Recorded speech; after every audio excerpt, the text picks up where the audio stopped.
ഇവര് അവിടെ ഇന്റർവ്യൂ ചെയ്തേച്ച് അവിടെ ഇവനും ആ ജോലി തന്നെ ഇവനെ അവിടെ മലപ്പുറത്ത് നിർത്തി ഇവിടെ തിരുവനന്തപുരത്ത് അങ്ങനെ അപ്പൊ ഇവനെ സ്നേഹിച്ചു അവൻ വേറൊരു പെണ്ണിനെ സ്നേഹിച്ചു അന്നേരം രണ്ടാമത്തെ പെണ്ണായി അന്നേരം അത് ചൊല്ലി വഴക്കിട്ടാ ഈ പെണ്ണ് മരിച്ചത് പറഞ്ഞ മനസ്സിലായി മലപ്പുറംകാരനായി ഇവളെ സ്നേഹിച്ചത്.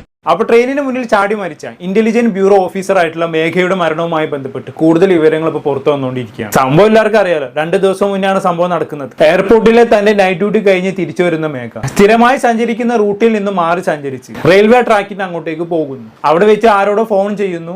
തുടർന്ന് നേരെ ട്രെയിനിന് മുന്നിൽ ചാടി ജീവൻ കൊടുക്കുന്നു. മരിക്കുന്ന സമയത്ത് മേഘയുടെ പ്രായം എന്ന് പറയുന്നത് വെറും 25 വയസ്സ് മാത്രമായിരുന്നു. സംഭവത്തിൽ മേഘയുടെ അമ്മാവനും അച്ഛനും ഒക്കെ പോലീസിൽ പരാതി നൽകിയിട്ടുണ്ട്. എന്തായാലും കേസ് അന്വേഷിച്ച പോലീസ് ആദ്യം എത്തിയ നിഗമനം പറയുന്നത് പ്രണയ നൈരാശ്യമാണ് ജീവനെടുക്കുന്നതിൽ കൊണ്ട് എത്തിച്ചത് എന്നുള്ളതാണ്. മേഘയെ സംബന്ധിച്ചിടത്തോളം ഒരേ മേഖലയിൽ ജോലി ചെയ്യുന്ന ഒരു മലപ്പുറം സ്വദേശിയായിട്ട് പ്രണയത്തിലായിരുന്നു കഴിഞ്ഞ കുറച്ച് കാര്യങ്ങളായിട്ട്. അയാൾ അവളെ വേണ്ടെന്ന് പറഞ്ഞ പശ്ചാത്തലത്തിൽ മേഘ ജീവനെടുക്കാൻ തീരുമാനിക്കുകയായിരുന്നു എന്നുള്ളതാണ് പോലീസിന്റെ കണ്ടെത്തൽ. എന്തായാലും ഇതിനെല്ലാം പിന്നാലെ മേഘയുടെ കൂടെ ജോലി ചെയ്യുന്ന ഒരു പെൺകുട്ടിയുടെ അമ്മ ചില വെളിപ്പെടുത്തലുകളുമായി ഇപ്പൊ രംഗത്ത് വന്നിരിക്കുകയാണ്. എന്തായാലും അവർ ചില കാര്യങ്ങൾ പങ്കുവെക്കുന്നുണ്ട്. നമുക്ക് എന്തായാലും ഒന്ന് കേട്ടോ.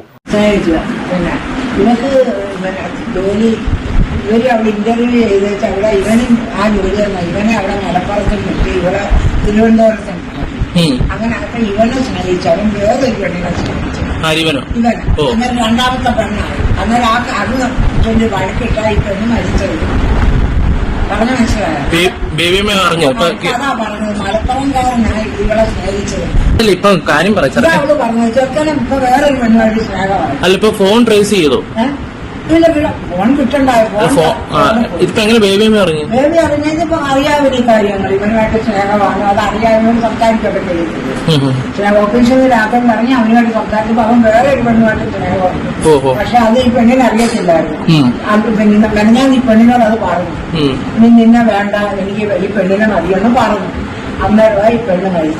ഓക്കെ, അപ്പൊ അങ്ങനെയൊക്കെയാണ് കാര്യങ്ങൾ. പറഞ്ഞാൽ മനസ്സിലായല്ലോ. ആ പയ്യന് ഒരേ സമയം 2 പെൺകുട്ടികളുമായി പ്രണയം ഉണ്ടായിരുന്നു എന്നർത്ഥം. മറ്റേ പെണ്ണ് കുറച്ച് ബെറ്റർ ആണെന്ന് തോന്നിയപ്പോൾ ഇവളെ നൈസായിട്ട് അങ്ങ് ഒഴിവാക്കാൻ നോക്കി. അങ്ങനെയാണ് ഇവൾ ജീവൻ ഒടുക്കിയത് എന്നുള്ളതാണ് ഈ അമ്മ പറയുന്നത്. അല്ലെ, വല്ലാത്തൊരു അവസ്ഥ തന്നെ അല്ലേ. ഈ പ്രണയത്തിന് കണ്ണില്ല മൂക്കില്ല എന്ന് പറഞ്ഞു കേട്ടിട്ടുണ്ട്. ഇപ്പൊ കണ്ണും മൂക്കും മാത്രമല്ല, ബുദ്ധിയും വിവേകം ഇല്ല എന്നും കൂടി മനസ്സിലായി. നിങ്ങളൊന്ന് ആലോചിച്ച് നോക്കി.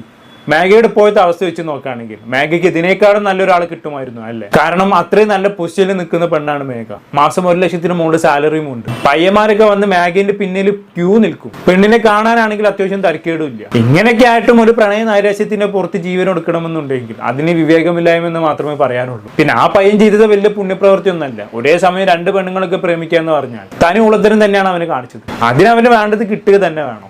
ഒരു പെണ്ണ് എന്ത് സഹിക്കും അല്ലേ. പക്ഷെ താൻ ജീവനെ തുല്യം സ്നേഹിക്കുന്ന ഒരാള് മറ്റൊരാളുമായി പ്രണയത്തിലാണെന്ന് അറിഞ്ഞു കഴിഞ്ഞാണെങ്കിൽ ഒരിക്കലും അവൾക്ക് അത് സഹിക്കാൻ കഴിയില്ല. പക്ഷെ ഇങ്ങനെ എല്ലാവരും ആ സമയത്ത് മേഘ പ്രതികരിക്കേണ്ടിയിരുന്നത്. തന്നെ ചീറ്റ് ചെയ്യുകയാണെന്ന് അറിയുന്ന നിമിഷം അവനോട് ഗുഡ് ബൈയും പറഞ്ഞ് ഇറങ്ങി പോരണമായിരുന്നു. അതായിരുന്നു ഒരു നട്ടലുള്ള പെണ്ണ് ചെയ്യേണ്ടിയിരുന്നത്. അതല്ലാണ്ട് ജീവൻ എടുക്കുക എന്നൊക്കെ പറയുന്നത് ഒരു തരം ഭീരുത്വമാണ് അല്ലെ. ഇത് ഞാൻ പറയുന്ന പോലെ അത്ര എളുപ്പമല്ല ഇത്തരം സാഹചര്യത്തെ അതിജീവിക്കുക എന്ന് പറയുന്നത് അല്ലെ. നമുക്കത് വായന കൊണ്ട് പറയാം. പക്ഷെ ആ ട്രോമയിലൂടെ കടന്നു പോയവർക്ക് അതിന്റെ ബുദ്ധിമുട്ട് മനസ്സിലാവത്തുള്ളൂ. ശരിയാണ്, ഇത്തരം ട്രോമകളൊക്കെ അതിജീവിക്കുക എന്ന് പറയുന്നത് ഭയങ്കര ബുദ്ധിമുട്ടുള്ള കാര്യമാണ്. പക്ഷെ നമ്മൾ അതിജീവിച്ചേ പറ്റൂ. ഇത് ജീവിതമാണ്.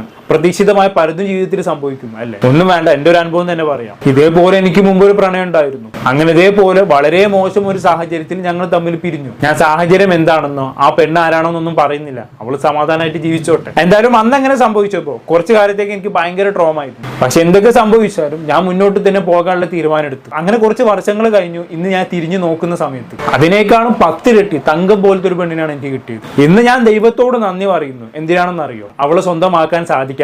ഒരു പക്ഷെ അവളെ ആയിരുന്നു ഞാൻ കെട്ടിയതെങ്കിൽ ഞാൻ അനുഭവിക്കേണ്ടി വന്നേനെ. നിങ്ങളൊന്ന് ആലോചിച്ച് നോക്കി, അന്ന് എങ്ങനെ സംഭവിച്ചു? ഞാൻ മേഘയെ പോലെ ജീവൻ എടുക്കിയിട്ടുണ്ടായിരുന്നെങ്കിൽ ഇങ്ങനെ ഒരു ജീവിതം എനിക്ക് ലഭിക്കുമായിരുന്നു. അതാണ് ലൈഫ്. നാളെ ജീവിതം നമുക്ക് എന്താണ് കരുതി വെച്ചത് എന്ന് നമുക്ക് ഒരിക്കലും പറയാൻ പറ്റത്തില്ല. ഇന്ന് നമുക്ക് മോശം ദിവസമാണെന്ന് കരുതി ഇന്നുള്ള കാലം മുഴുവനും അങ്ങനെ ആകുമെന്ന് നമ്മൾ ഒരിക്കലും കരുതരുത്. ചിലപ്പം ഇതിനേക്കാളും 10 ഇരട്ടി നല്ലൊരു ദിവസമായിരിക്കും നാളെ നമുക്ക് സമ്മാനിക്കാൻ പോകുന്നത്. അത് സ്വീകരിക്കാൻ തയ്യാറാവാതെയാണ് നമ്മൾ ഈ ലോകത്തിൽ നിന്ന് ഇവിടെ പറയുന്നത്.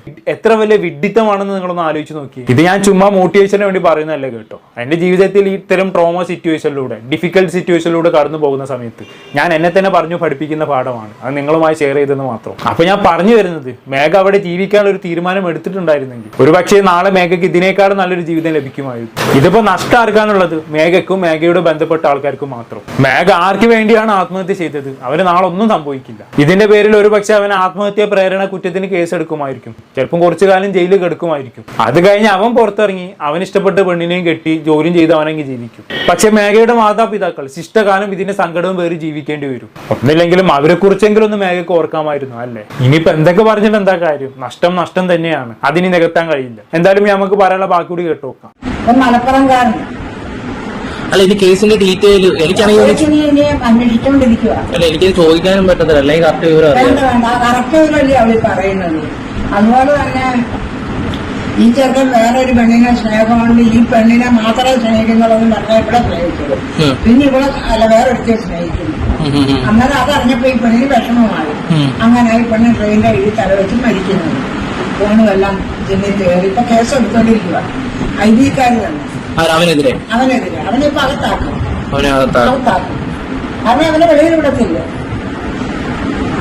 നേരത്തെ ഇവരുടെ ഒരു മാടോട്ടാണ്. അവര് ഭയങ്കര ഇതുള്ള മനുഷ്യയാണ്.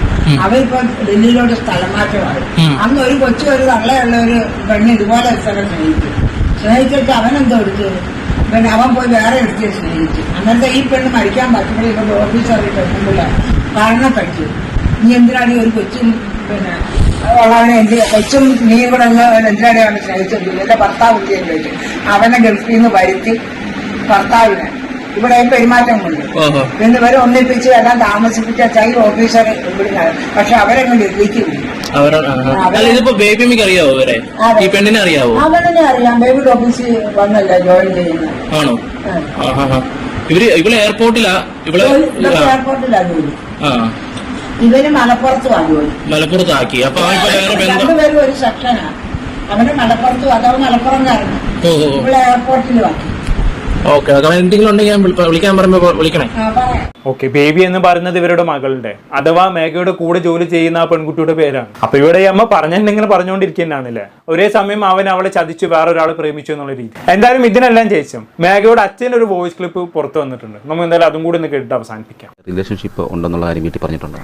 വീട്ടിൽ നമ്മൾ നേരത്തെ അറിഞ്ഞിട്ടുണ്ട്. ഇവർ ട്രെയിനിങ്ങിന് ജോധ്പൂരിൽ ട്രെയിനിങ് ഉണ്ടായിരുന്നു. ആ സമയത്ത് അവിടെ ഒരു പയ്യനുമായിട്ട് പരിചയപ്പെട്ട് ആ പയ്യൻ എറണാകുളത്താണ് വർക്ക് ചെയ്യുന്നത്. എന്നിട്ട് അവരെ കാണാൻ വേണ്ടി അങ്ങോട്ട് പോയിട്ടുണ്ട്. അപ്പോൾ നമ്മൾ അത് ആ വിധത്തിൽ നമ്മൾ അറിഞ്ഞിട്ടുണ്ട്. നിങ്ങൾ എങ്ങനെയാണ് പറഞ്ഞപ്പോൾ വീട്ടുകാർ അക്സെപ്റ്റ് ചെയ്തോ? എങ്ങനെയാണ്? വീട്ടുകാരുമായിട്ട് നമുക്ക് കോൺടാക്ട് ചെയ്യാൻ സാധിച്ചിട്ടില്ല. അവിടെ ഒരു ലാൻഡ് ലൈൻ മാത്രമേ തന്നുള്ളൂ. അത് വിളിച്ചിട്ട് എടുത്തിട്ടില്ല. അപ്പോൾ പയ്യൻ ഇതിനുമായിട്ട് ഇപ്പോൾ വീട്ടുകാരെ കോൺടാക്ട് ചെയ്യേണ്ട, അവരുമായിട്ട് ഇപ്പോൾ വേണ്ട എന്ന രീതിയിലാണ് പയ്യൻ പറഞ്ഞുകൊണ്ടിരുന്നത്. അപ്പോൾ നമുക്ക് വീട്ടുകാരുമായിട്ട് ബന്ധമൊന്നുമില്ല. വിവാഹ കാര്യങ്ങളിലും അതിനെപ്പറ്റി ഒന്നും പറഞ്ഞിട്ടില്ല. പയ്യനെ എവിടെയുള്ള ആളാണ്? അങ്ങനെ മലപ്പുറം ജില്ലയിലെ അഡ്രസ് നമ്മുടെ കയ്യിലുണ്ട്. മലപ്പുറം ജില്ലയിലെ ഒരു ഇതുള്ളതാണ്. അവരുമായിട്ട് വിവാഹം കഴിക്കണമെന്നുള്ളൊരു ആഗ്രഹം ഉണ്ടായിരുന്നു. അത് അവർക്ക് റിലേഷൻഷിപ്പ് എന്ന് പറഞ്ഞാൽ അതാണല്ലോ ആഗ്രഹം. അല്ലാതെ പിന്നെ വേറെ നമുക്ക് എതിർപ്പൊന്നുമില്ല. അവരിപ്പോൾ ജോലി കിട്ടിയവർ തമ്മിൽ കല്യാണം കഴിക്കുന്നത് നമുക്ക് എതിർപ്പൊന്നുമില്ല. പക്ഷേ അങ്ങോട്ടും ഇങ്ങോട്ടും വെറുതെ ഇങ്ങനെ പോയി നടക്കുന്നതിനോട് നമുക്ക് യോജിപ്പില്ല. വീട്ടിൽ കൊണ്ടുപോകുന്നതിനോ അവർക്ക് താല്പര്യമുണ്ടെങ്കിൽ വീട്ടുകാർ വരിക ചെയ്യുക. അല്ലാതെ അത് വേണ്ട, കുറച്ച് കഴിയട്ടെ, അവന് പഠിച്ച് വേറെ ജോലിക്ക് പോകണം, അതിന് ശേഷം ആകാമെന്നും പറഞ്ഞാൽ നീട്ടിക്കൊണ്ടു പോകുന്നതിലാണ് നമുക്ക് എതിർപ്പ്. എന്താണ് ഈ ഫോൺ വിളിച്ച് സംസാരിച്ച് കൊണ്ടുപോകുന്നതാണ് പറഞ്ഞത് ലോക്കൽ? അതെ. വേറെ ഈ സംഭവം വേറെ എന്തെങ്കിലും തരത്തിലുള്ള ഒരു ദുരൂഹത നിങ്ങൾ ആരോപിക്കുന്നുണ്ട്? വേറെ അങ്ങനെ ഫോൺ വിളിക്കുക, അവിടെ കൂട്ടുകാരികളെ വിളിച്ച് ആ റൂട്ടിൽ പോകേണ്ട കാര്യമൊന്നുമില്ല. വേറെ ആരുമായിട്ട് ഫോൺ വിളിക്കുന്നതായിട്ട് ഈ ഒരു ഫോൺ വിളിയാണ് കൂടുതൽ നമ്മൾ സംശയിക്കുന്നത്.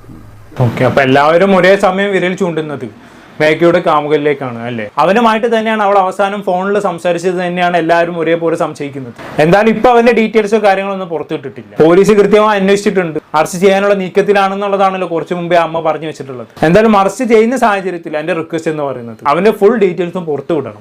അവന്റെ ഫോട്ടോ സഹിതം പുറത്തുവിടണം. കാരണം അവനെ പോലെ നാളെ ഒരേ സമയം ഒന്നിലധികം റിലേഷൻഷിപ്പ് കൊണ്ട് നടക്കുന്നവർക്ക് അതൊരു പാഠമാകണം. കൂടുതലൊന്നും ഞാൻ പറയുന്നില്ല. എന്താണെന്ന് കേട്ട് നിങ്ങൾക്ക് തോന്നുന്നത് താഴെ കമന്റ് ബോക്സിൽ രേഖപ്പെടുത്തുമല്ലോ. അടുത്തൊരു ടോപ്പിക്കുമായി വീണ്ടും കാണാം.